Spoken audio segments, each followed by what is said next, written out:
سارے کائنات کا پلڑا بھاری نظر آئے گا. کیا وجہ ہے؟ اب بھی کوئی ہے یہ بات کہے جب ساری کائنات ایک پلڑے میں ہے, میرے آقا ایک پلڑے میں ہیں, جس طرح آپ کی ذات سب سے وزنی ہے اس طریقے سے آپ کی بات بھی سب پر,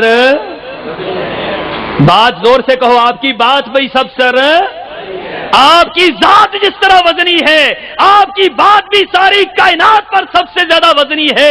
امام ابو حنیفہ کہیں, امام شافعی کہیں, امام مالک کہیں, امام احمد بن حنبل کہیں, حضرت موسیٰ کہیں, عیسیٰ کہیں, حضرت ابراہیم کہیں, حضرت شعیب کہیں, حضرت زکریا کہیں, حضرت یحییٰ کہیں, سب کی بات ایک طرف ہے. محمد رسول اللہ کی بات ساری کائنات کے لوگوں پر بات کیا ہے؟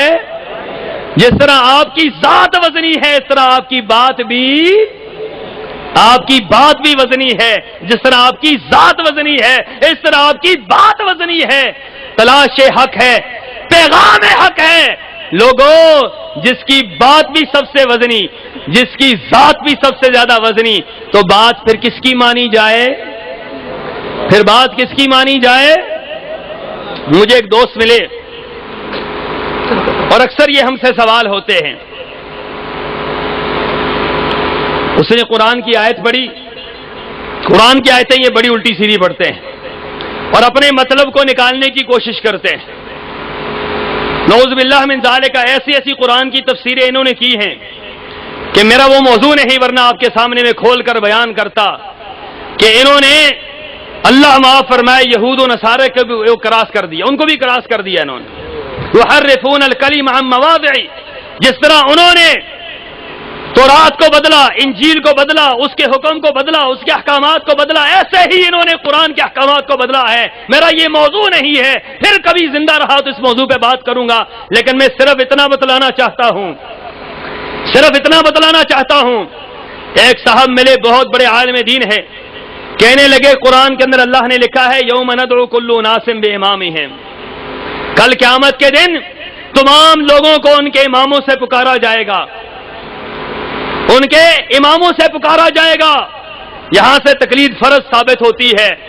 میں نے کہا اچھا, کہتے ہیں اگلی بات دیکھیں.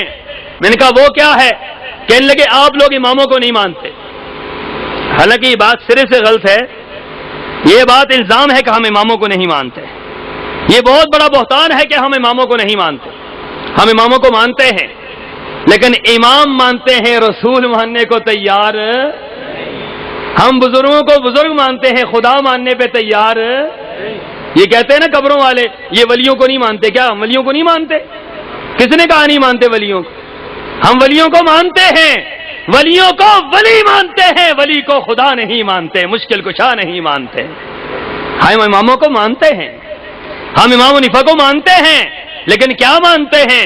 ہم ان کو فقہ کا امام مانتے ہیں, امام مالک کو حدیث کا امام مانتے ہیں, امام احمد بن حنبل کو حدیث کا امام مانتے ہیں, امام شافعی کو حدیث کا امام مانتے ہیں, امام سیبوی کو نحو کا امام مانتے ہیں, امام غزالی کو فلسفے کا امام مانتے ہیں. کوئی فلسفے کا امام, کوئی نحو کا امام, کوئی صرف کا امام, کوئی منطق کا امام, کوئی فقہ کا امام, کوئی حدیث کا امام, کوئی کس کا امام, کوئی کس کا امام.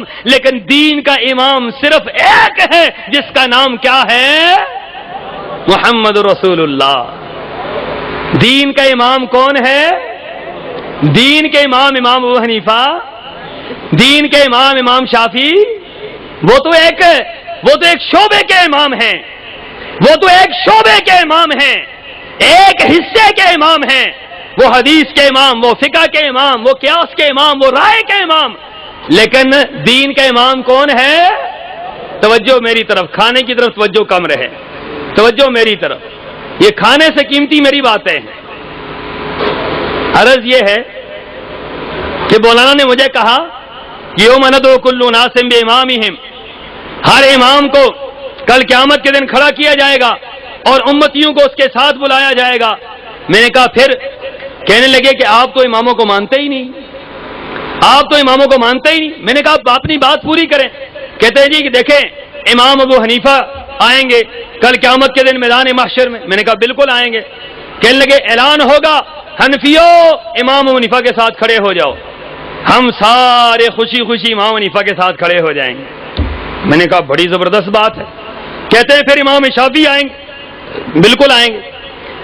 اعلان ہوگا شافعیوں امام شافعی کے ساتھ کھڑے ہو جاؤ، شافعی سارے ادھر کھڑے ہو جائیں گے۔ میں نے کہا بالکل ایسے ہی ٹھیک۔ کہتے ہیں اعلان ہوگا مالک آئیں، امام مالک آئیں گے۔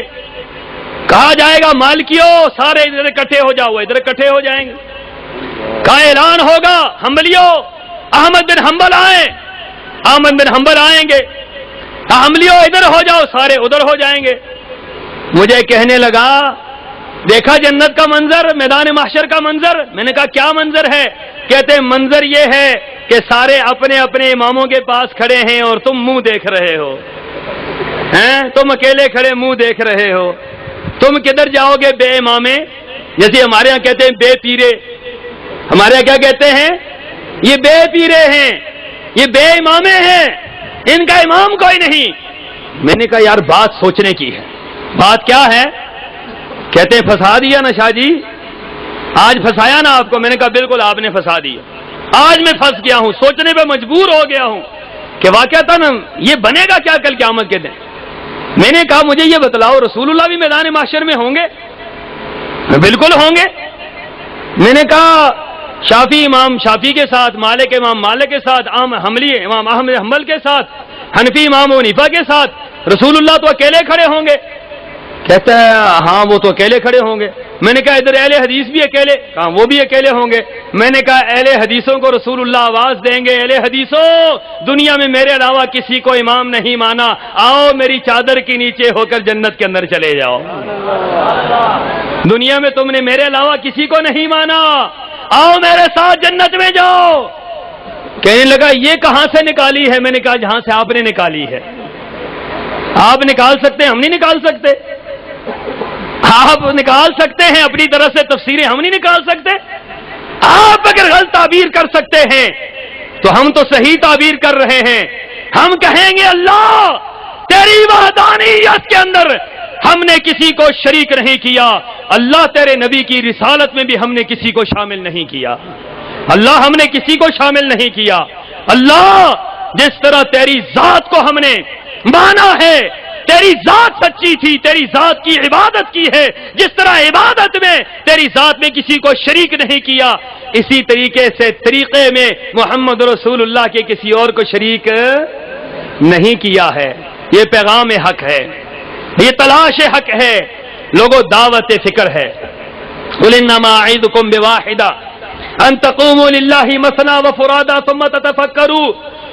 خدا کا واسطہ دے کر کہتا ہوں، ضد کو چھوڑ کر، عناد کو چھوڑ کر، تعصب کو چھوڑ کر صرف ہماری دعوت پر غور کریں کہ خدا را ہماری دعوت یہ ہے کہ لوگوں ساری کائنات کو چھوڑ کر محمد رسول اللہ کی بات کو مان لو۔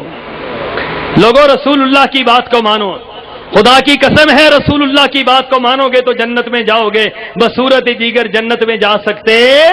کل امتی یدخلون الجنہ الا من ابا، ساری امت جنت میں جائے گی مگر جو جنت میں جانے سے خود انکار کر دے۔ فرمایا اللہ کے رسول قیل لہ من ابا یا رسول اللہ، کون ہے جو جنت میں جانے سے انکار کرے گا؟ فرمایا من اطاعنی دخل الجنہ ومن عصانی فقد ابا، جس نے میری اطاعت کی وہ جنت میں جائے گا، جس نے میری اطاعت نہ کی گویا اس نے جنت میں جانے سے خود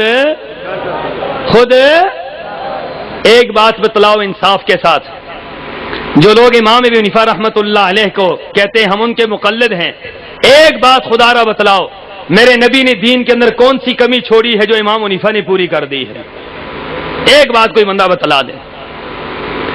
یہاں لوگ پتہ ہے کیا سوال کرتے ہیں؟ آپ اماموں کو نہیں مانتے، آپ فقہ کو نہیں مانتے، اچھا بتلائیں نماز کے اندر فرض کتنے ہیں، واجب کتنے ہیں، سنت کتنے ہیں، مستحبات کتنے ہیں، مباحات کتنے ہیں، مکروہات کتنے ہیں، فلاں کتنے ہیں، فلاں کتنے ہیں؟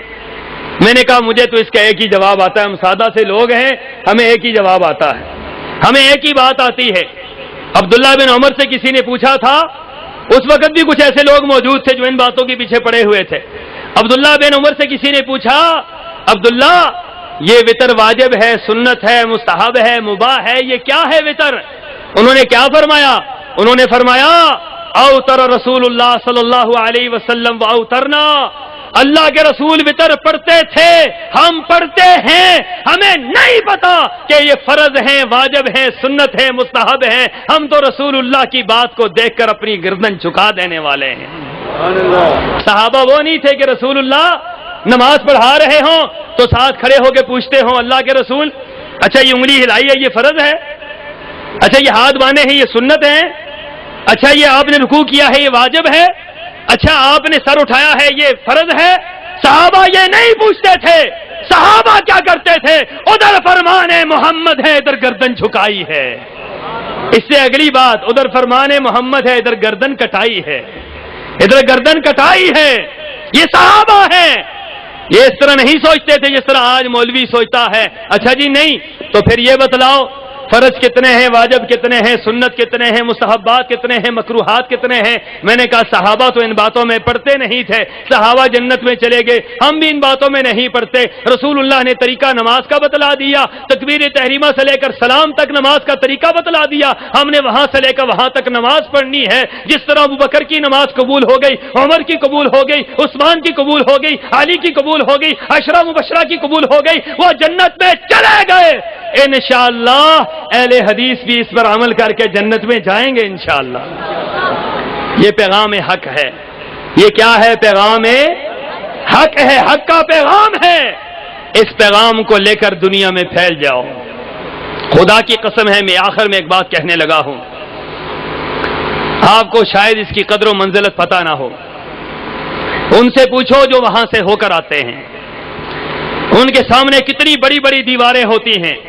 مجھ سے آج بھی یہ سوال لوگ کرتے ہیں آپ کافر ہیں یا آپ کے والد صاحب کافر تھے، آپ غلط ہیں یا آپ کے دادا غلط تھے، آپ غلط ہیں یا آپ کے پردادا غلط تھے؟ میرا ایک ہی جواب ہوتا ہے، ایک ہی جواب ہوتا ہے، لنا اعمالنا ولکم اعمالکم لہا ما کسبت وعلیہا ما اکتسبت۔ لوگوں مجھ سے میرے ثواب میرے عمل کے بارے میں اللہ پوچھے گا، میرے باپ دادا کے عمل کے بارے میں نہیں پوچھے گا کہ تمہارے باپ نے کیا کیا، دادا نے کیا کیا۔ انہوں نے جو کیا اللہ نے ان سے پوچھ لیا، اللہ کو جواب انہوں نے دے دیا ہوگا۔ میں جو کروں گا میں وہ جواب دوں گا، میں جو کروں گا میں وہ جواب دوں گا۔ اور میرا نقطۂ نظر یہ ہے لوگوں اللہ کا شکر ادا کرو، اللہ کا لاکھ لاکھ شکر ادا کرو کہ اللہ نے اہل حدیث بنایا ہے۔ خدا کی قسم اس سے بڑی نعمت کوئی نہیں، اس سے بڑی نعمت کوئی نہیں کہ ہم قرآن و سنت کا دفاع کر رہے ہیں۔ لوگ کیا کرتے ہیں؟ اپنے اماموں کا دفاع، اکابر کا دفاع، علماء کا دفاع، فلاں کا دفاع، فلاں کا دفاع۔ ہم وہ ہیں جو رب کے قرآن کا دفاع کرتے ہیں، محمد رسول اللہ کی حدیث کا دفاع کرتے ہیں، ہم ان کے دفاع کر رہے ہیں۔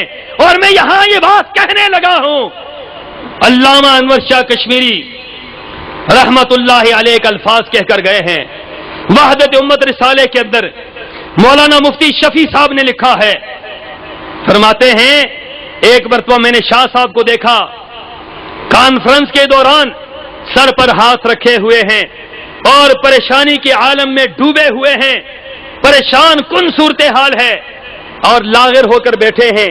میں نے پوچھا شاہ صاحب کیا بات ہے؟ کہنے لگے شفیع آج ایک بات پہ افسوس ہو رہا ہے، آج ایک بات پہ افسوس ہو رہا ہے، ہم نے پوری زندگی اس بات پر لگا دی کہ فقہ کی یہ بات اس طرح ہے، یہ بات اس طرح ہے، یہ بات اس طرح ہے، فقہ کی کیل اور کال میں ہم نے گزار دی، ہم نے فقہ کے دفاع میں پوری زندگی گزار دی۔ کاش کہ ہم اس سے اچھا کام کر کے جاتے، ہم اس سے اچھا کام کر کے جاتے۔ شاہ صاحب نے یہ تمنا کی، اللہ نے ہمیں توفیق دی ہے، ہم اس سے اچھا کام کر رہے ہیں۔ ہم لوگوں کو قرآن و سنت کی طرف بلا رہے ہیں، قرآن و حدیث کی طرف بلا رہے ہیں، اطیع اللہ و اطیع الرسول کی طرف بلا رہے ہیں۔ ہم یہ بات کہتے ہیں لوگوں اگر نجات چاہتے ہو رب کے قرآن کی طرف آؤ، رسول اللہ کی حدیث کی طرف آؤ، یہی پیغام حق ہے، یہی تلاش حق ہے۔ اللہ مجھے اور آپ کو عمل کی توفیق عطا فرمائے۔ وآخر دعوانا ان الحمدللہ رب العالمین۔ وہ اور ہی ہوں گے کم ہمت جو ظلم و تشدد سہ نہ سکے، شمشیر و ثنا کے دھارے پر وہ حق و صداقت کہہ نہ سکے۔ یہ منظر تو چشم فلک نے بھی دیکھا تھا، جب غلامان محمد کا طوفان اٹھا تو وہ مد مقابل رہ نہ سکے۔ تو الحمدللہ راول پنڈی سے آئے ہوئے ہمارے یہ مہمان بطل حریت، مجاہد ملت، شخص زوار خطابت، حضرت علامہ سید عتیق الرحمان شاہ صاحب کشمیری، جو کہ ہمارے سامنے تلاش حق کے موضوع پر شاندار خطاب فرما رہے تھے، تو سوال و جواب کی نشست سے پہلے دعا پہلے غیر ذکر کھانا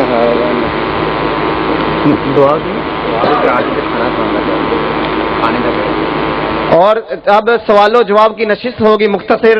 جو بھائی سوال کرنا چاہتے ہوں مائک پڑا ہے اور اپنی جگہ پر کھڑے ہو کر وہ مختصر سوال کر سکتے ہیں، اور اس کے فوراً بعد انشاءاللہ کھانا ہوگا.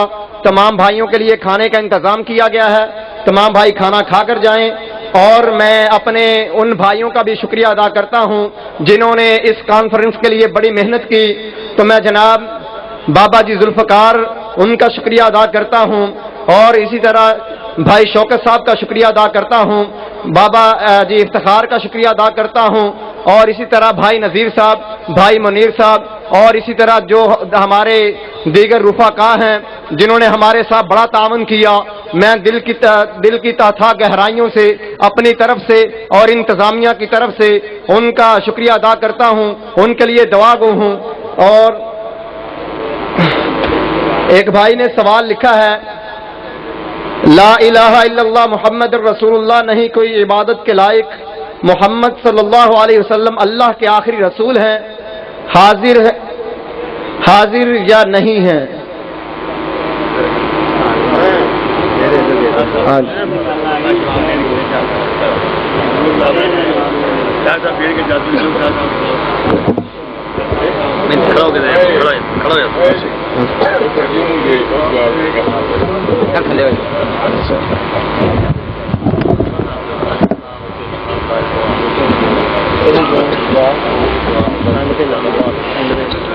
یہ سوال ہے کہ لا الہ الا اللہ محمد رسول اللہ، اس کا ترجمہ کسی بھائی نے کیا ہے کہ نہیں کوئی عبادت کے لائق محمد اللہ کے رسول ہیں. اچھا بھئی، یہ اس سے کیا نکالتے ہیں، حاضر یا نہیں ہیں؟ ٹھیک ہے، مسئلہ یہ ہے کہ اس کلمے کا آپ ترجمہ پڑھیں. لا کا معنی الہ کا معنی بندگی کے لائق، الا اللہ مگر اللہ، محمد رسول کا معنی رسول، یہ ہیں کہ اللہ کا معنی یہ ہیں کس کا معنی ہے؟ یہ ہیں کس کا معنی ہے؟ یہ جس نے بھیجا ہے ہیں محمد رسول اللہ ہیں، تو یہ ہیں کس کا معنی کر رہے ہیں؟ اپنی طرف سے معنی ٹھوک رہے ہیں معنی ہی نہیں بنتا. ٹھیک ہے، لا الہ الا اللہ محمد رسول اللہ، محمد صلی اللہ علیہ وسلم اللہ کے رسول، بات ختم ہو گئی. یہ ہیں کس کا معنی کر رہے ہیں؟ جو صاحب یہ معنی کر رہے ہیں وہ پہلے اٹھ کر کھڑے ہو گئے، یہ بتلائیں کہ ہیں کس کا معنی ہے، تو پھر اگلی بات ان سے کر دیتا ہوں.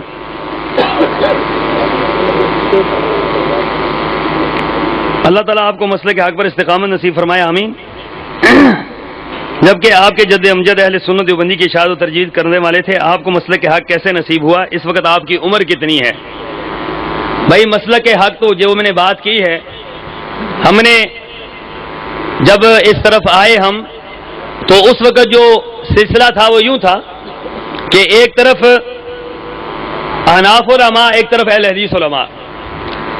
تحقیق کا شوق پیدا ہوا، کسی بھائی نے ذہن کے اندر یہ ڈال دیا آپ تحقیق کریں، تحقیق کے لیے نکل پڑے.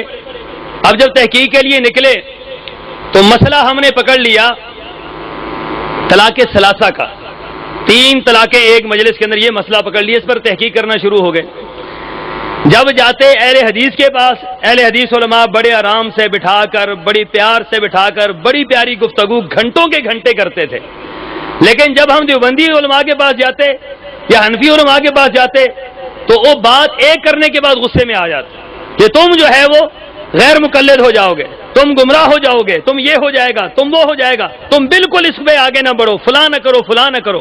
میں ہمیشہ سوچتا تھا کہ سوال کرنے کے لیے آئے ہیں، آگے سے ڈانٹ کے واپس بھیج دیتے ہیں. ادھر جاتے ہیں ادھر یہ بڑے پیار سے جواب دیتے ہیں، بڑے پیار سے بٹھاتے ہیں، اتنا ان کا دماغ کھاتے ہیں، اچھے طریقے سے پھر بھی بٹھاتے ہیں، اور ادھر جب ان کے پاس جائیں تو آگے سے بات میں غصے میں آ جاتے ہیں، جی آپ نے سوال کیوں کیا ہے؟ ان کے ہاں سوال کرنا جرم باقاعدہ سمجھا جاتا ہے، ان کے ہاں سوال کرنا جرم ہے، اور اہل حدیث کے ہاں سوال ہم خود کہتے ہیں سوال کرو تاکہ ہم سوال کا جواب دیں، کیونکہ سوال کا جب جواب دیا جاتا ہے تو مسئلہ الحمدللہ نکھر کر سامنے آتا ہے، بات نکھر کر سامنے آتی ہے۔ ہم سوال کرتے رہے، اہل حدیث علماء جواب دیتے رہے، دوسری طرف سوال کیا، ان کے پاس جواب کوئی نہیں تھا، اس عرصے میں 4 سال لگے رہے، 4 سال کے بعد الحمدللہ مسلک اہل حدیث قبول کیا، اور اللہ کے فضل و کرم سے آج میں ہی صرف اپنے خاندان میں نہیں بلکہ ہمارے خاندان میں سینکڑوں لوگ آج مسلک اہل حدیث قبول کر چکے ہیں الحمدللہ۔ یہ مسلک بڑھ رہا ہے، یہ مسلک بڑھ رہا ہے، کل کتنے تھے آج کتنے ہیں، اور میرا ایمان یہ بات کہتا ہے ایک وقت آئے گا روئے زمین پر صرف اہل حدیث ہی اہل حدیث ہوں گے، انشاءاللہ وہ وقت آئے گا۔ حضرت عیسیٰ آئیں گے، حضرت عیسیٰ آئیں گے نا، تو حضرت عیسیٰ حنفی ہوں گے؟ ہیں سوچ کر کر لیں، کوئی بات کسی نے کرنی ہے۔ حضرت عیسیٰ کیا ہوں گے؟ حضرت عیسیٰ رسول اللہ کے امتی ہوں گے، اور وہ کیا ہوں گے؟ محمدی ہوں گے۔ ہم تو پہلے ہی محمدی ہیں، ان کی صف میں شامل ہو کر ہم نے بھی انشاءاللہ ان کی راستے پہ چلنا ہے اور انہی کے راستے کو اپنانا ہے۔ اللہ کے فضل و کرم سے مسلک اہل حدیث سچ ہے۔ اگلی بات کسی نے یہ پوچھا ہے کہ آپ کی عمر کتنی ہے؟ میری عمر کو آپ نے کیا کرنا ہے بھائی، میری عمر 36 سال ہے۔ السلام علیکم شاہ صاحب، ایک سوال ہے جی آپ نے گفتگو میں جو فرمایا کہ قرون اولیٰ میں قرآن اور حدیث یہ دونوں ہی دین اور اسلام تھے، تو اس حوالے سے ایک روایت ذہن میں آتی ہے کہ معاذ بن جبل رضی اللہ تعالیٰ عنہ کو جب یمن کی طرف آپ نے بھیجا تو پوچھا کہ آپ کس طرح فیصلہ کرو گے، تو انہوں نے کہا کہ قرآن میں، تو آپ نے فرمایا اگر اس میں نہیں پاتے، حدیث میں اس میں نہیں پاتے تو پھر اجتہاد کروں گا۔ اس کی ذرا وضاحت فرما دیں کہ معاذ بن جبل رضی اللہ تعالیٰ عنہ اس وقت گئے جب اسلام کا پہلا دور تھا، یعنی یہ وہ دور تھا جب مدینہ میں شروع میں اسلام پھیلا ہے، تو اس وقت رسول اللہ صلی اللہ علیہ وسلم نے کچھ لوگوں کو مختلف علاقوں میں بھیجا۔ اس وقت دین مکمل نہیں ہوا، دین مکمل ہوئے فتح مکہ والے، فتح مکہ کے سال دین مکمل ہوا، اور حجۃ الوداع کے موقع پر دین کی تکمیل کا اعلان ہوا۔ الیوم اکملت لکم دینکم واتممت علیکم نعمتی ورضیت لکم الاسلام دینا۔ یہ آیت کہاں پر اترتی ہے؟ میدان عرفات کے اندر اتری، اور یہ اس وقت اتری جب حجۃ الوداع آخری حج فرما رہے تھے، اس وقت یہ آیت اتری ہے۔ جب رسول اللہ صلی اللہ علیہ وسلم نے صحابہ کرام کو بھیجا، اس وقت دین پورا نہیں اترا تھا، تو صحابہ کرام نے پوچھا کہ اللہ کے رسول ہم کیسے فیصلہ کریں؟ یا صحابی کو پوچھا تم کیسے فیصلہ کرو گے؟ تو کہا اللہ کے رسول میں قرآن سے فیصلہ کروں گا۔ کہا قرآن میں کوئی بات نہ ملے، پورا قرآن تو نازل نہیں ہوا تھا۔ کہا پھر کہاں سے؟ کہا آپ کی حدیث سے۔ کہا اگر میری سنت بھی نہ ملے پھر؟ کہا اللہ کے رسول پھر میں اپنی اجتہد برائے، پھر اپنی رائے کی میں کوشش کروں گا کہ میں ایسی رائے قائم کروں جو دین کے مطابق ہو۔ اجتہاد جو ہے، یاد رکھیں اجتہاد یہ نہیں ہوتا کہ آپ قرآن و حدیث کو الماری میں بند کر دیں اور اجتہاد کرنے بیٹھ جائیں، اجتہاد یہ نہیں ہوتا۔ اجتہاد یہ ہوتا ہے کہ قرآن و حدیث کو سامنے رکھ کر اس سے مسئلوں کو استنباط کیے جائیں، مسئلے نکالے جائیں۔ تو صحابہ کرام قرآن و حدیث کو سامنے رکھ کے اس سے مسئلوں کو نکالتے تھے، تو کسی صحابی کا کوئی مسئلہ بھی قرآن و حدیث کے خلاف نہیں تھا۔ حضرت معاذ بن جبل کا ایک مسئلہ کوئی نہیں بتلا سکتا کہ انہوں نے قرآن حدیث کے خلاف ایک بات بھی بتلائی ہو، ایک بات بھی ان کی ایسی نہیں ہے حضرت معاذ کی جو قرآن و حدیث کے خلاف ہو۔ جتنے فیصلے ہیں حضرت معاذ ابن جبل کے وہ قرآن کے مطابق ہیں، حدیث کے مطابق ہیں، اس لیے یہ کہا جائے گا کہ جو صحابہ کرام کی رائے تھی وہ قرآن و حدیث کے ماتحت ہوتی تھی، قرآن و حدیث سے ہٹ کر نہیں ہوتی تھی۔ آج لوگوں کی رائے جو ہے وہ قرآن و حدیث سے ہٹ کے ہوتی ہے، قرآن کچھ اور کہتا ہے، حدیث کچھ اور کہتی ہے۔ ایک مثال میں دوں گا کہ قرآن یہ بات کہتا ہے کہ 2 سال تک دودھ پلائیں۔ کتنے سال دودھ پلائیں؟ حولین کاملین لمن اراد ان یتم الرضاع، 2 سال تک دودھ پلائیں، یہ قرآن یہ بات کہتا ہے۔ دوسرا سپارہ ہے، کوئی بندہ بھی پڑھ کے دیکھ لے، سمپل ترجمہ پڑھے آپ کو پتہ لگ جائے گا۔ فقہ حنفی کہتی ہے 2.5 سال تک دودھ پلائیں۔ فقہ حنفی کیا کہتی ہے؟ یار بولیں، ڈرتے کیوں؟ کہتے ہیں 2.5 سال تک دودھ پلائیں۔ اب 2.5 سال کی روایت کوئی بتلا دے، قرآن میں بتلا دے، حدیث میں بتلا دے، اس کو کہتے ہیں قرآن کو بھی چھوڑا، حدیث کو بھی چھوڑا، اپنی رائے پہ اڑ گئے۔ حالانکہ قرآن و حدیث میں جو موجود ہے آپ اس کو مانیں۔ جو چیز قرآن و حدیث کے اندر موجود ہے تو آپ اپنی رائے پیش کر ہی نہیں سکتے.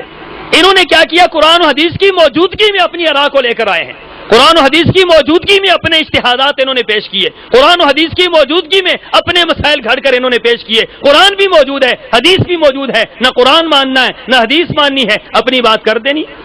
جی جیسا کہ آپ نے فرمایا کہ اجتہاد قرآن حدیث کو سامنے رکھ کے کیا جاتا ہے, تو ہمارا سوال یہ ہے کہ فقہا جو تھے یہ اپنے سامنے قرآن حدیث کو رکھتے تھے, اور اجتہاد کے بارے میں یہ بات تو مسلمہ ہے کہ اجتہاد غلط بھی ہو سکتا ہے اور ٹھیک بھی, یعنی جو ان سے غلطیاں ہوئی ہیں قرآن کے مطابق نہیں ہے وہ ان کی اجتہادی غلطی ہوگی. تو اس کی ذرا مطلب یہ تو ایک اصول ہے فقہ کا, یہ اصول ہے کہ المجتہد یخطئ و یصیب. جو مجتہد ہوتا ہے اس سے خطا بھی ہوتی ہے, اس سے ثواب بھی ہوتا ہے, لیکن مجتہد قرآن و حدیث کو سامنے رکھ کر اجتہاد کرتا ہے. اگر مجتہد کو صحیح بات مل جاتی ہے اس کو دوہرا اجر ہے. اگر اس کو ایک بات ملتی یعنی صحیح نہیں ملتی, وہ غلط کر جاتا ہے, پھر بھی اس کو ایک اجر ملتا ہے. کیوں؟ اس بنیاد پر ملتا ہے کہ اس نے کوشش کی ہے. لیکن یہاں پر جو اجتہاد ہوا ہے, افسوسناک بات یہ ہے کہ قرآن کو ایک طرف رکھ دیا گیا, حدیث کو ایک طرف رکھ دیا گیا, ان کو الماریوں میں بند کر دیا گیا اور کتابوں کے اندر لکھنا بیٹھ گئے ہیں. میرا وہ موضوع نہیں, میں ورنہ آپ کو کافی ساری باتیں ایسی بتلاتا کہ نہ قرآن کے اندر نہ حدیث کے اندر نہ عقل مانتی ہے ان باتوں کو, نہ تصور کیا جا سکتا ہے ان باتوں کا جو انہوں نے اجتہاد کے طور پر لکھ دی ہیں. مثلا ایک بات میں کہنا چاہوں گا بڑی معذرت کے ساتھ, میرا موضوع نہیں, بشتی زیور کے اندر لکھا ہے, بشتی زیور کے اندر لکھا ہے, آسان کتاب ہر گھر کے اندر موجود, ہر فرد دیکھ سکتا ہے. بشتی زیور مولانا اشرف علی تھانوی صاحب ان کی لکھی ہوئی کتاب, تیسرا حصہ کتاب و طہارت, اس کے اندر نجاستوں کو پاک کرنے کا طریقہ اس کے اندر لکھا ہوا ہے. کسی بندے کسی چیز پر نجاست لگ جائے, کسی چیز پر نجاست لگ جائے, غلاظت لگ جائے, غلاظت, اس کو 3 مرتبہ چاٹنے سے وہ پاک ہو جاتی ہے. اب مجھے بتلائے یہ کہاں لکھا ہوا ہے قرآن حدیث میں؟ اس کو آپ اجتہاد کہیں گے؟ یہ کون سا اجتہاد ہے؟ کون سی قرآن کی تفسیر ہے؟ کون سی حدیث کی تفسیر ہے؟ کون سے قرآن کی آیت کی یہ وضاحت ہے؟ کون سی حدیث کی یہ وضاحت ہے کہ آپ گندگی کو چاٹ لیں اور آپ کی انگلی پاک ہو جائے گی؟ آپ کی انگلی تو پاک ہو گئی, آپ کی چھری پاک ہو گئی, آپ کی لکڑی پاک ہوگی, آپ کی زبان کا کیا بنے گا؟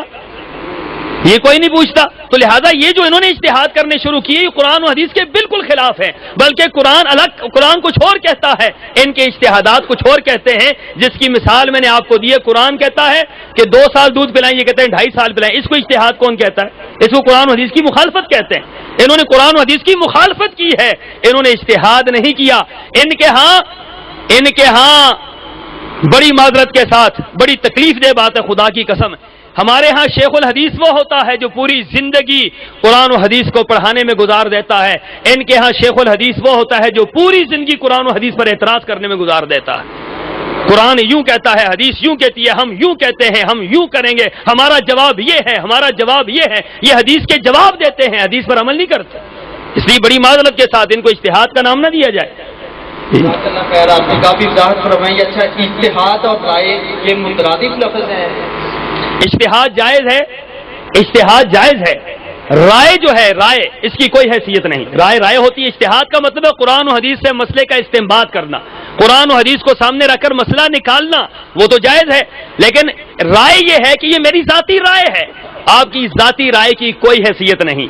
یہاں تک کہ یاد رکھیں ایک اصول یاد رکھیں, بڑی اہم بات کر رہا ہوں, اس کو سمجھیں, اس بات کو کہیں اڑا کر نہ لے جائیے گا. اس بات کو, رائے رسول اللہ کی بھی ہو تو اس کو رد کیا جا سکتا ہے.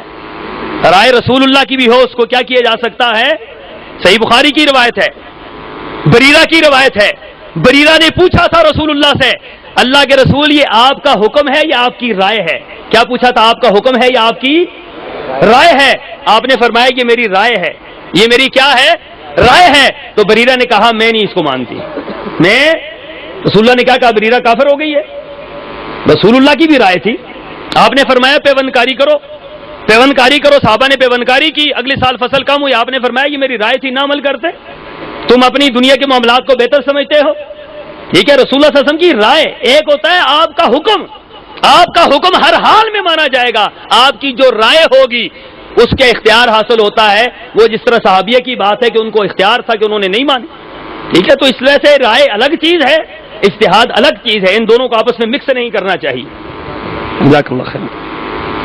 یہ عقیدہ حیات النبی کا عقیدہ دیوبند میں ہے، اس کی شرعی حیثیت کیا ہے؟ تمام دیوبندیوں کا یہ عقیدہ ہے۔ بھائی یہ سوال دیوبندیوں سے پوچھے، مجھ سے آپ نے کیوں پوچھ لیا ہے؟ مجھ سے اہل حدیث کا کوئی سوال پوچھے، یہ ان کا عقیدہ ہے، بالکل عقیدہ ہے۔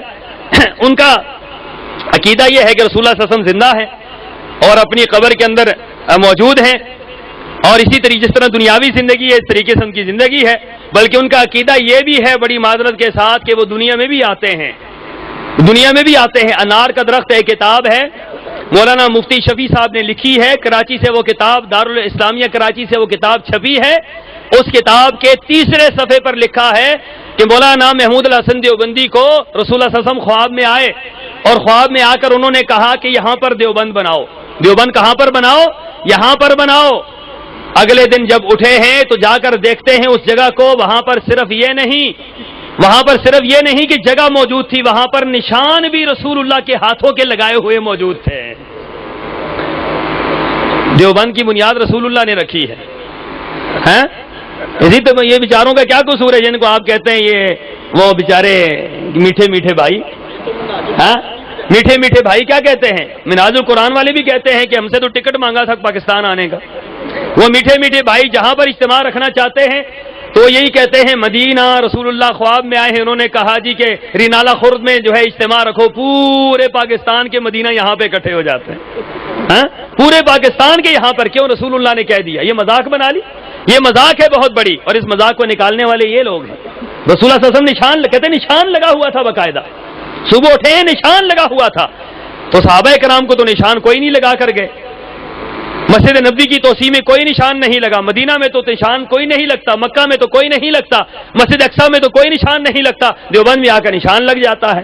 تو اس لیے یہ ان کا عقیدہ ہے اور بڑا خطرناک عقیدہ ہے، یہ باطل عقیدہ ہے، غلط عقیدہ ہے۔ رسول اللہ صلی اللہ علیہ وسلم حیات ہیں۔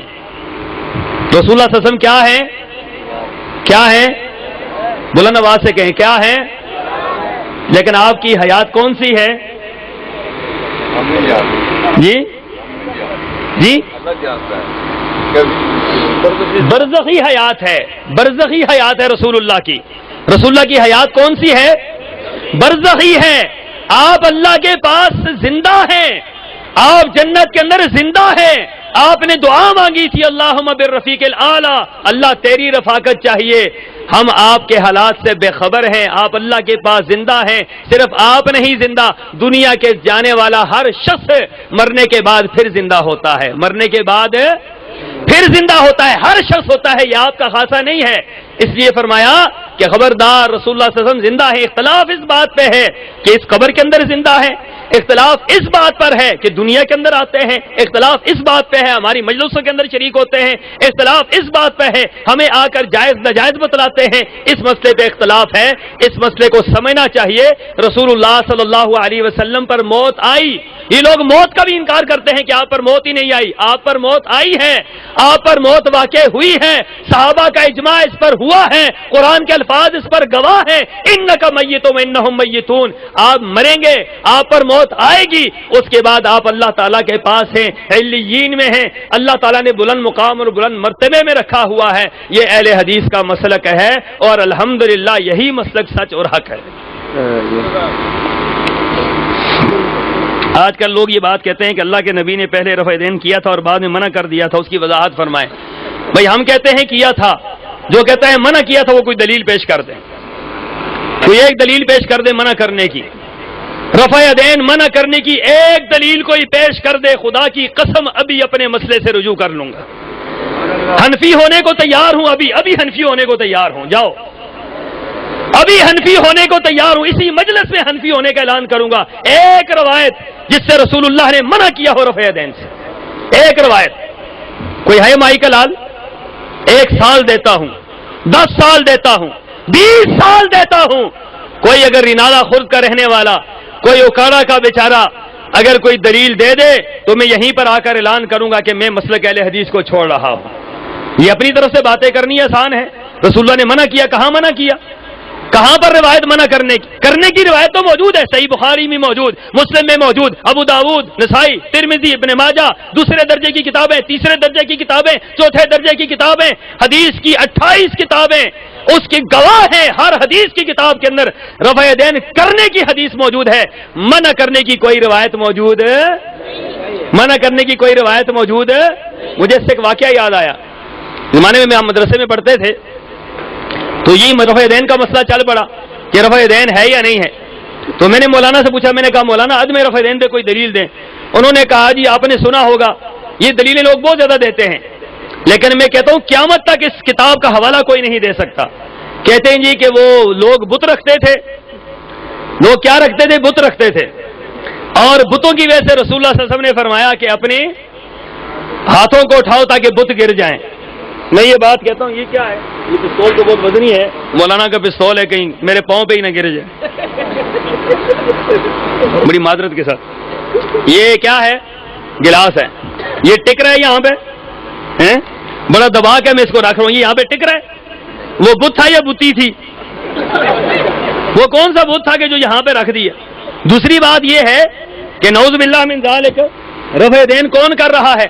عبداللہ بن عمر فرماتے ہیں میں نے رفع یدین کیا, حضرت ابو ہریرہ فرماتے ہیں میں نے رفع یدین کیا, مالک حویرث فرماتے ہیں میں نے رفع یدین کیا, رسول اللہ نے رفع یدین کیا, ابو بکر نے رفع یدین کیا, عمر نے رفع یدین کیا, عثمان نے رفع یدین کیا, علی نے رفع یدین کیا, سعد اور سعید نے رفع یدین کیا. جاؤ ان صحابہ کو تمہاری جرت ہے کہ تم یہ بات کہو وہ بت رکھتے تھے, ہم نہیں کہہ سکتے کہ صحابہ بت رکھتے تھے.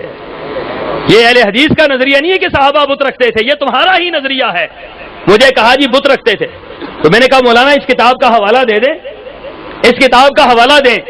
مجھے یہ اہل حدیث رات چھوڑتے نہیں ہیں تاکہ ہم بھی اس روایت کو پیش کریں. اگر یہ روایت ہے تو اس کو پیش ہونا چاہیے اور کھلے بندوں پیش ہونا چاہیے. کہنے لگے اچھا آپ ہفتے کے بعد آئیں. ہفتے کے بعد میں گیا, کہتے ہیں یار وہ میں ابھی تک نہیں ہوا, آپ 10 دن کے بعد آئیں. 10 دن کے بعد گیا, کہتے ابھی نہیں ہوا, 15 دن کے بعد ہے. 15 دن کے بعد گیا, میں بیٹھ گیا. میں نے کہا مولانا میں نے یہاں سے اٹھنا ہی نہیں جب تک آپ یہ روایت مجھے لکھے نہیں دیں گے. آپ نے یہ روایت بیان کر دی کہ بت رکھتے تھے, ہے کہاں یہ روایت؟ کہاں یہ روایت؟ مجھے کہنے لگے یار میں بڑا شرمندہ ہوں. اصل بات یہ ہے کہ میں نے دارالعلوم کراچی خط لکھا, میں نے جامعہ اشرفیہ میں خط لکھا, میں نے امداد العلوم میں خط لکھا, میں نے کراچی میں جامعہ دارالعلوم کراچی میں خط لکھا, میں نے دیوبند میں خط لکھا. سب نے مجھے یہی لکھا ہے کہ یہ روایت کسی کتاب میں موجود, یہ من گھڑت روایت ہے. یہ کیا ہے؟ من گھڑت روایت ہے. میں یہ کہتا ہوں آپ کی ہی یہ ہمت ہے کہ آپ صحابہ پر اتنا بڑا بہتان لگا رہے ہیں کہ صحابہ کرام بت رکھتے تھے. کوئی شیعہ صحابہ کو کوئی کہے تو کہتے کافر کافر کافر کافر کافر کافر ہیں, وہ وہاں تو فتوے لگا رہے ہیں. تو یہاں پر جب خود صحابہ پر فتوے لگا رہے کہ صحابہ بت رکھتے تھے, نعوذ باللہ من ذالک, صحابہ بت رکھتے تھے, رسول اللہ بت رکھتے تھے, رسول اللہ صلی اللہ علیہ وسلم رفع یدین کر رہے ہیں, صحابہ رفع یدین کر رہے ہیں, تابعین رفع یدین کر رہے ہیں, اس کے بعد محدثین رفع یدین کر رہے ہیں. یہ سارے بت پرست تھے, یہ سارے بت رکھتے تھے. بہت بڑا یہ الزام ہے, جس الزام کو اللہ ہی معاف فرمائے. تو یہ بالکل غلط بات ہے. رفع یدین کرنے کی روایات موجود ہیں, نہ کرنے کی کوئی روایت ذخیرہ حدیث میں, نہ کرنے کی ایک روایت بھی نہیں ہے جس سے یہ ثابت ہو رسول اللہ نے منع کیا ہے. منع کی ایک روایت بھی نہیں. یہ میں کھلے بندوں, میرا چیلنج ہے, کوئی پیش کر سکتا ہے تو کرے. سوال آیا جی, کیا نبی صلی اللہ علیہ وسلم نے فرمایا ہے کہ ختم اور کل فرض تم پر فرض کیے گئے ہیں, وضاحت کریں کل اور. یہ ایک سوال آیا ہے میسج میں. سوال یہ ہے کہ ختم اور کل یہ فرض ہیں. یہ ختم اور کل ویسے یار بات بڑی زبردست, اگر فرض کر دی جائیں تو مولویوں کے بڑے مزے ہو جائیں, پہلے ہی نہیں چھوٹتی جان ہے بھائی. یہ ختم اور کل, ختم ختم ہے اور کل کل ہے, ٹھیک ہے, نہ ختم ختم ہے نہ کل کل ہے, ٹھیک ہے. پھر کیا ہے؟ کچھ بھی نہیں ہے, بالکل ہے, ٹھیک ہے ہی کچھ نہیں ہے, ٹھیک ہے. بات یہ ہے کہ یہ ختم کیا ہے, یہ ہماری اصطلاح ہے, ہماری ملکی اصطلاح ہے. ہمارے یہاں کہتے ہیں ختم کرو. کیا ختم کرو؟ کیا ختم کرو؟ ختم کرو بھائی کس کو ختم کرو؟ یہ جا رہے ہیں 10 مولوی جا رہے ہیں, ایک مولوی آگے ہے 10 پیچھے ہیں. میں نے کہا کدھر جا رہے ہیں؟ بڑے ٹھیک ٹھاک ڈٹے ہوئے جا رہے ہیں. میں نے کہا کدھر جا رہے ہیں؟ کہہ رہے ہیں ہم قرآن کو ختم کرنے جا رہے ہیں. یہ قرآن کو ختم کرنے جا رہے ہیں. ہم تو قرآن کو ختم نہیں کر سکتے, کوئی نہیں ختم کر سکتا قرآن کو. یہ ختم جو ہے یہ کھانے پینے کا بہانہ ہے اور کوئی اس کی حیثیت نہیں. کل قرآن میں ہے, قل اعوذ برب الفلق, قل اعوذ برب الناس, قل اللہ احد قرآن کے اندر ہے. لیکن جس کو ہم کل کہتے ہیں وہ گٹلی کے اوپر پڑھنا, اس کی کوئی حیثیت نہیں ہے, کسی حدیث میں نہیں, قرآن کی کسی آیت میں نہیں, صحابہ کی کسی عمل میں نہیں. یہ ساری کی ساری من گھڑت باتیں ہیں, موضوع باتیں ہیں, اس کی کوئی حیثیت نہیں. قرآن پاک میں شہداء کے بارے میں ذکر ہے کہ شہداء زندہ ہیں، تم شعور نہیں رکھتے۔ بالکل زندہ ہیں، ہم شعور نہیں رکھتے۔ کیا انبیاء علیہ الصلوۃ والسلام بھی زندہ ہیں یا فوت ہو گئی؟ میں نے جواب دے دیا ہے، اگر فوت ہو گئے تو ان کا مقام شہداء سے کم ہے، شہداء سے بہت زیادہ ہے، ان کا مقام کم کس نے کہا ہے؟ قبرستان میں جب داخل ہوتے ہیں تو السلام علیکم یا اہل القبور کہتے ہیں، بالکل کہتے ہیں یا اہل القبور، کہنا چاہیے لا یا اہل القبور، یہ دعا ہے، یہ کیا ہے؟ دعا ہے۔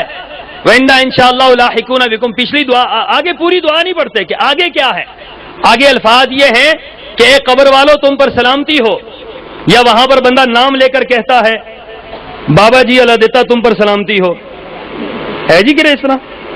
حدیث کے اندر کیا الفاظ ہیں؟ السلام علیکم یا اہل القبور، قبریں موجود ہیں، جو قبر والے ہیں سلام ہو رہا ہے، تو ضروری نہیں ہوتا کہ اس کو سلام کیا جائے وہ سنے، یہ بات ضروری نہیں ہوتی اس کو سلام کیا جائے وہ سنے۔ آپ خط کے اندر لکھتے ہیں اپنے والد محترم کو السلام علیکم، تو وہ سن رہے ہوتے ہیں؟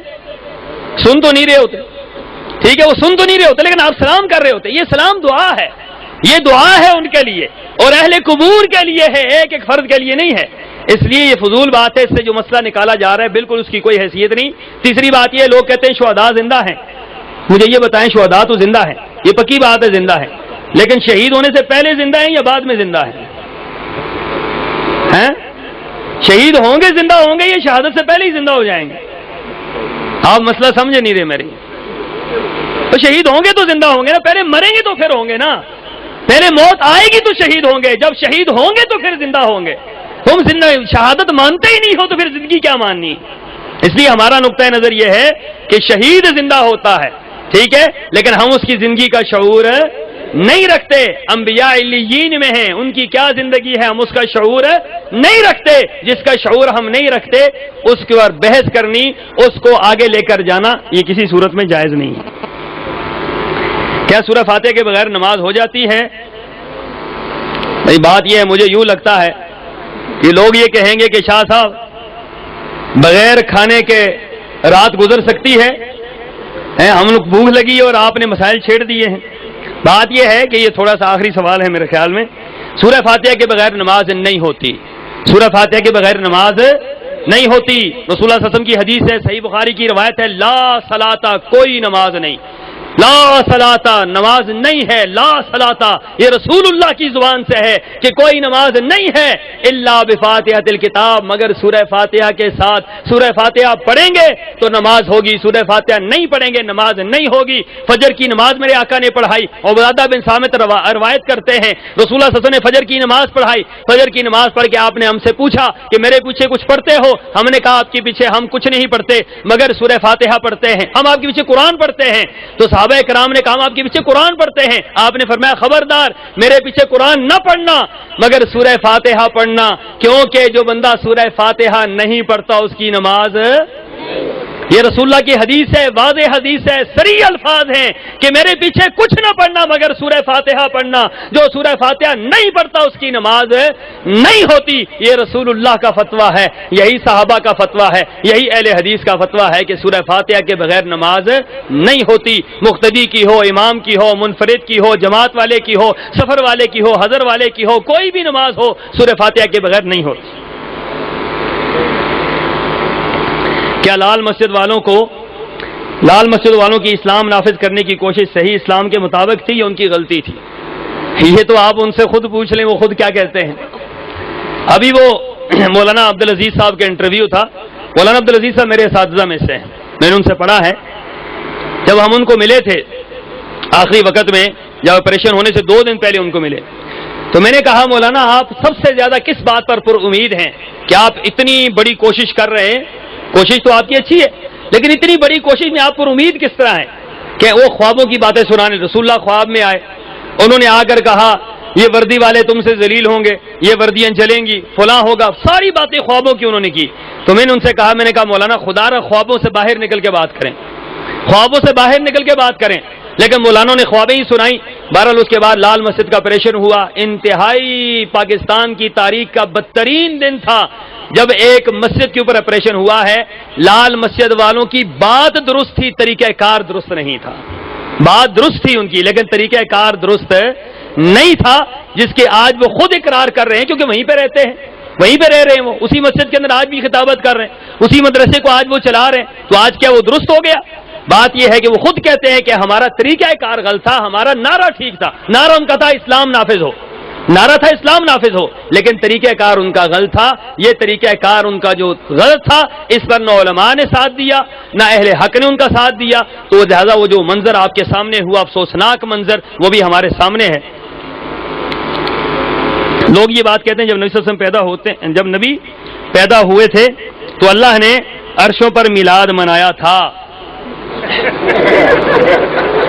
اب اس بات کا کیا جواب دیا جا سکتا ہے؟ یہ الزام ہے، بہتان ہے، اللہ پر بہتان ہے۔ لیکن کتنی بڑی جرت ہے کہ اللہ پر بہتان باندھتے ہیں۔ اللہ تعالیٰ فرماتے ہیں لقد کفر الذین قالوا ان اللہ والمسیح ابن مریم، ان لوگوں نے کفر کیا جنہوں نے یہ بات کہی کہ مسیح ابن مریم کیا ہے، اللہ کے بیٹے ہیں۔ ان لوگوں نے کفر کیا جو یہ بات کہتے ہیں کہ اللہ نے میلاد منایا تھا۔ نعوذ باللہ من ذالک، نعوذ باللہ من ذالک۔ نہ قرآن میں ہے، نہ حدیث میں ہے، نہ کسی عمل میں ہے، یہ فضول بات ہے، بہتان ہے، اور انا للہ کے سوا کچھ نہیں کہا جا سکتا۔ السلام علیکم، یا اہل القبور روایت ضعیف ہے؟ جی روایت ضعیف ہے۔ اہل حدیث ضعیف نہیں مانتے، یہ کس نے کہا ہے نہیں مانتے؟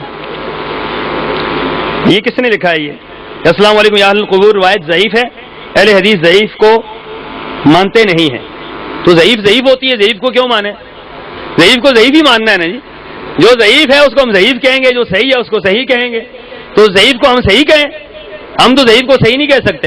انہوں نے ایک ضعیف روایت گھاڑ لی ہے، اللہم صلی علی النبی الامی، جو بندہ اللہم صلی علی نبی الامی پڑھے گا تو اس کے 80 سال کے گناہ معاف ہو جائیں گے، 80 سال کے گناہ معاف ہو جائیں گے جو ایک مرتبہ پڑھے گا جمعے کے دن، اور جو اللہم صلی علی محمد وعلی آل محمد درود ابراہیمی پڑھے گا اس کے 10 گناہ معاف ہوں گے۔ جو رسول اللہ نے بتایا اس کے 10 گناہ معاف ہوتے ہیں، ادھر ان کے 80 سال کے گناہ معاف ہو رہے ہیں۔ تو یہ اس کو ضعیف ہی کہیں گے، اس کو موضوع کہیں گے، من گھڑت کہیں گے، تو ایسی روایات ضعیف ہے، موضوع ہیں۔ محمد صلی اللہ علیہ وسلم کی قسم کھانا کیسا ہے؟ غلط ہے بالکل۔ جب اللہ تعالیٰ نے فرمایا، رسول اللہ صلی اللہ علیہ وسلم نے فرمایا کہ جب تم قسم اٹھاؤ، جب تم حلف لو تو صرف اللہ کا حلف لو، جب تم قسم اٹھاؤ صرف اللہ کی قسم اٹھاؤ، اللہ کے علاوہ کسی اور کی قسم اٹھانی مخلوق میں سے یہ قطعاً جائز نہیں ہے، حرام ہے یہ اللہ کے علاوہ کسی اور کی قسم اٹھانا۔ ہمارے ہاں قسم کی مختلف قسمیں، ہم کراچی میں تھے تو سب سے بڑی قسم جو کراچی میں پڑتی تھی وہ کہتے ہیں الطاف بھائی کی قسم ہے، سب سے بڑی قسم، تیری ماں کی قسم، تیرے باپ کی قسم، تیری دادی کی قسم، تیری نانی کی قسم۔ جب نہیں مانتے تھے کہتے بھائی پھر الطاف بھائی کی قسم، پھر مان لیتے۔ ایسے ہی ہمارے دوسرے حضرات ہیں، ساری کائنات کی قسمیں ڈالے نہیں مانیں گے، عباس کی قسم ڈالے مان لیں گے، بھائی عباس کی قسم ہے مان لیں گے۔ یہ نعوذ باللہ من ذالک اپنی طرف سے بنائی ہوئی باتیں ہیں۔ جب بھی قسم اٹھائیں اللہ کی قسم اٹھائیں، اللہ کے علاوہ غیر اللہ کی قسم اٹھانی یہ شرک میں داخل ہے۔ اللہ تعالیٰ مجھے اور آپ کو سمجھنے کی، عمل پیرا ہونے کی توفیق عطا فرمائے۔ وآخر دعوانا ان الحمدللہ رب العالمین۔ ہاں جی چلو وہ بعد میں پوچھ لیں گے، پوچھ لیں گے بعد میں، ٹائم بہت ہو گیا ہے جانا بھی۔ آج کے پروگرام کی C D Sajid guest house 5 نار سے مل سکتی ہے۔ یہ بھائی نے سوال کیا کہ ہمارے علماء کرام جہاد کے موضوع پر درس قرآن کا درس کیوں نہیں دیتے، باقیوں پر دیتے ہیں، جہاد پر کیوں نہیں دیتے؟ شیخ صاحب اس کا جواب دیں گے انشاءاللہ۔ بات یہ ہے کہ جن صاحب نے یہ سوال کیا ہے کہ ہمارے علماء جہاد کی بات نہیں کرتے، میری بات یہ ہے کہ یہ بڑا ایک خطرناک قسم کا الزام ہے، اللہ تعالیٰ معاف کرے، کہ اہل حدیث ہو اور جہاد کی بات نہ کرے، میں اس کو تسلیم نہیں کرتا، کیونکہ قرآن کی 8 سپاروں کے اندر تقریباً 700 مرتبہ جہاد کا تذکرہ ہے، ٹھیک ہے، اور جہاد کا تذکرہ نہ کرنا یہ تو بالکل اسلام ہی کی منافی بات ہے۔ جہاد کا تذکرہ ہوتا ہے اور الحمدللہ سارے کرتے ہیں، اور علماء کرام اپنی مسئلوں میں بیان کرتے ہیں، درسوں کے اندر بیان کرتے ہیں، ٹھیک ہے، لیکن مسئلہ یہ ہے کہ بعض لوگ بعض باتیں جبرن مسلط کرنے کی کوشش کرتے ہیں۔ جبرن کوئی معاملہ مسلط نہیں کرنا چاہیے، لیکن آپ اس پر درس ہی دیں، آپ اسی پہ بات ہی کریں، آپ اسی کو، یہ کیا مسئلہ ہے بھائی؟ آپ علماء کرام سے بات ضرور کریں، طریقہ کار سے ضرور بات کریں، ان کو پھر آزاد چھوڑیں، وہ جہاد پہ بات کریں، اور اللہ کے فضل و کرم سے اہل حدیث جتنا جہاد بیان کرتے ہیں اتنا کوئی دنیا میں نہیں کرتا، اور اگر ہم نہیں کرتے تو پھر کون کرتا ہے جہاد پہ بات؟ ٹھیک ہے، آپ دیکھ لیں کشمیر سے لے کر افغانستان سے لے کر وہ کیا کہتے ہیں روس سے لے کر جتنے ملکوں کے اندر جہاد ہو رہا ہے سارے سلفی کر رہے ہیں، سارے اہل حدیث کر رہے ہیں، اگر وہ اہل حدیث نہیں کر رہے تو کون کر رہے ہیں؟ میں تو نہیں سمجھتا کوئی اور کر رہا ہے۔ تو اہل حدیث اگر کر رہے ہیں تو ان کو تیار کون کر کے بھیج رہا ہے؟ ان کو علماء تیار کر کے بھیج رہے ہیں۔ ہم نے خود سینکڑوں لوگوں کو بھیجا ہے، ہزاروں لوگوں کو بھیجا ہے، ہم نے اپنے ہاتھوں سے بھیجا ہے۔ اب آج کوئی کہے جی آپ نہیں کرتے، تو یہ میں کہتا ہوں بڑا کھلا الزام اور ایسا الزام ہے جس کا ہمارے پاس کوئی جواب نہیں ہے۔ اس لیے ایک متفق علیہ مسئلہ ہے، اس مسئلے کو اس انداز سے اعتراض میں نہیں لینا چاہیے، بلکہ یہ کہنا چاہیے کہ اس کو آپ زیادہ سے زیادہ بیان کریں، وقت کی ضرورت ہے، اس کو زیادہ بیان کریں، یہ بات درست ہے۔ یہ بات کہنی کہ آپ بیان نہیں کرتے، یہ الزام ہے، یہ درست نہیں ہے الزام۔ یہ عورتوں کی طرف سے یہ اعلان ہے، دوسرے دنوں میں فرشتے درود پہنچاتے ہیں جبکہ جمعے والے دن رسول اللہ صلی اللہ علیہ وسلم خود درود سنتے ہیں، کیا یہ بات حدیث سے ثابت ہے؟ یہ بات حدیث سے ثابت نہیں ہے کہ رسول اللہ صلی اللہ علیہ وسلم جمعے کے دن درود خود سنتے ہیں، یہ کہیں بھی نہیں ہے، کسی حدیث میں بھی نہیں ہے، یہ کسی حدیث میں بھی نہیں ہے۔ البتہ موضوع اور ضعیف روایت ہو اس کا مجھے علم نہیں ہے، لیکن یہ کسی صحیح حدیث میں یہ بات نہیں ہے کہ رسول اللہ صلی اللہ علیہ وسلم جمعے کے دن درود خود سنتے ہیں، یہ کسی صحیح روایت میں نہیں۔ تمام بھائی بیٹھ جائیں، آپ سے گزارش ہے تو کچھ بھائیوں کی فرمائش پر میں ننھے منہ مجاہد نوید کو دعوت دوں گا کہ وہ ہمارے سامنے جہادی ترانہ پیش کریں۔ اے اللہ واحد تو امداد ذرا کرنا، دنیا کو تیرے خادم پیغام سنا دیں گے۔ اے اللہ واحد تو امداد ذرا کرنا، اسلام کے شیروں کو مت چھیڑنا تم ورنہ، اسلام کے شیروں کو مت چھیڑنا تم ورنہ، تکبیر کے نعروں سے دنیا کو ہلا دیں گے، تکبیر کے نعروں سے باطل کو مٹا دیں گے۔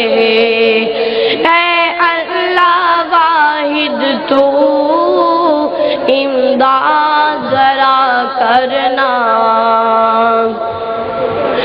اسلام زمانے میں دبنے کو نہیں آیا، اسلام زمانے میں دبنے کو نہیں آیا، تاریخ میں یہ مضمون ہم تم کو دکھا دیں گے، تاریخ میں یہ مضمون ہم تم کو دکھا دیں گے، دنیا کو تیرے خادم پیغام سنا دیں گے۔ اسلام کی فطرت میں قدرت نے لچک دی ہے، اسلام کی فطرت میں قدرت نے لچک دی ہے، اتنا ہی ابھرے گا جتنا کہ دبا دیں گے، اتنا ہی ابھرے گا جتنا کہ دبا دیں گے، دنیا کو تیرے خادم پیغام سنا دیں گے، حق کو حقیقت میں کمزور نہ سمجھو تم، مسلم کو حقیقت میں کمزور نہ سمجھو تم، مسلم کو حقیقت میں کمزور نہ سمجھو تم، ایمان کے جذبے سے باطل کو مٹا دیں گے، ایمان کے جذبے سے باطل کو مٹا دیں گے،